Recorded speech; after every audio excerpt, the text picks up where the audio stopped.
What up now? It's your boy Lou Z, and I am back with yet another review, man. Still on Art of Seduction, chapter 21, and that is to give your lover the space to fall for you. We've talked about that previously.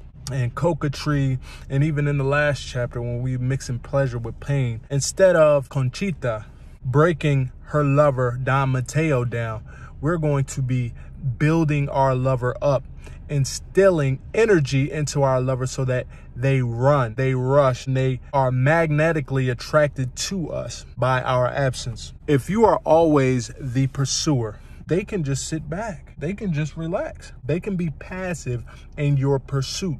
And once they are so passive, the tension goes. You know this person is about to go ahead and do all the work. Why do I need to set up a date? He's gonna come out and set the date up. He's gonna open the door. He's gonna pay. He's gonna do everything. I don't have to do anything. So they sit back, relax on your nut ass.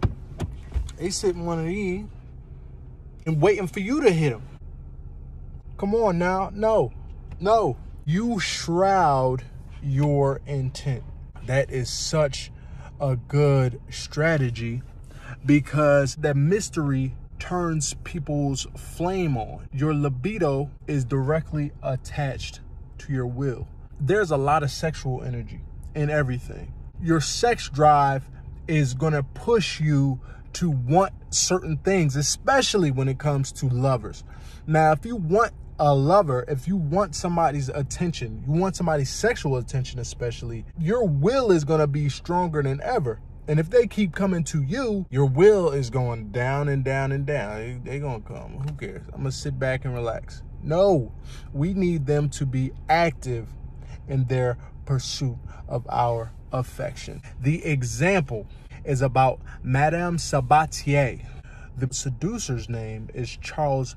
About 1840s in France, Madame Sabatier was a very famous artist, a sculptor, a painter. She used to have big, extravagant parties at her spot because, you know, she was famous, so she had a good amount of status money.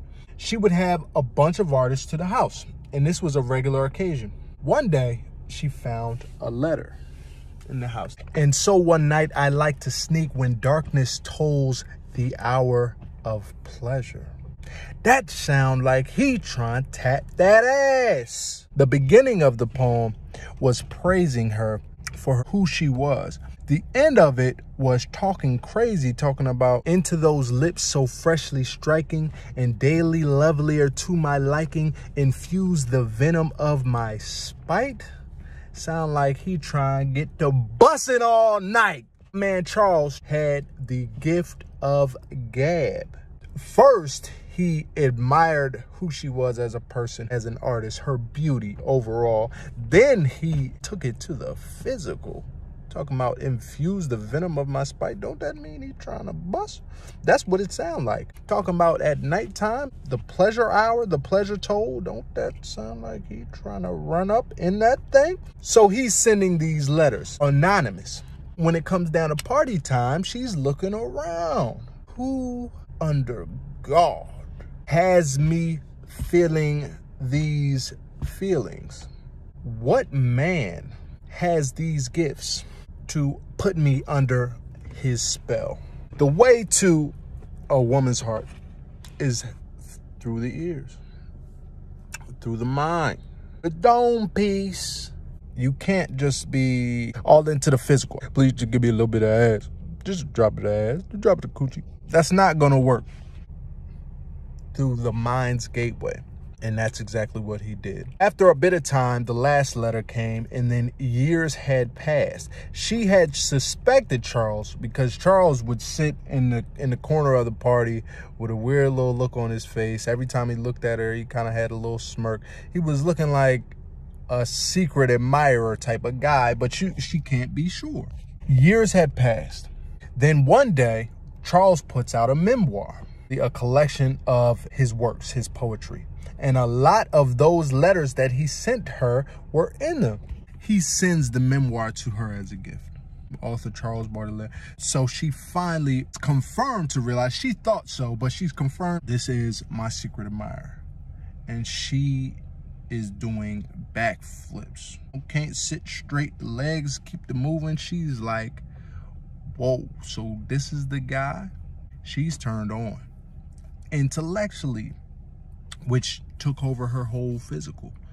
Now, this is after years, mind you, and she is still turned on. So she's like, I've got to get this guy into my presence. So she got a message to him, and she invited him over. No, by then, Charles has moved on. He had been on other women and not really worried about it. Like I said, this was years later, but he knew the effect that his letters had on her.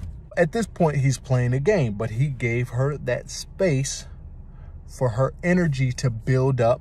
At this point, the pursuer has become the pursued. She running. She invites him to the crib. He's sitting at the crib like this. Yeah. Yeah. Too cool. She's sitting over there, fiending, eyes big. She trying to get it in, and he kind of just, you know, passing her off. He had been on to the next. He wasn't showing no love, so nothing really goes down. And she's like, I'm trying to get it in with this guy. I've never met a man who acts like this. She goes to inviting him over again. Tomorrow, please. Bring that ass over here.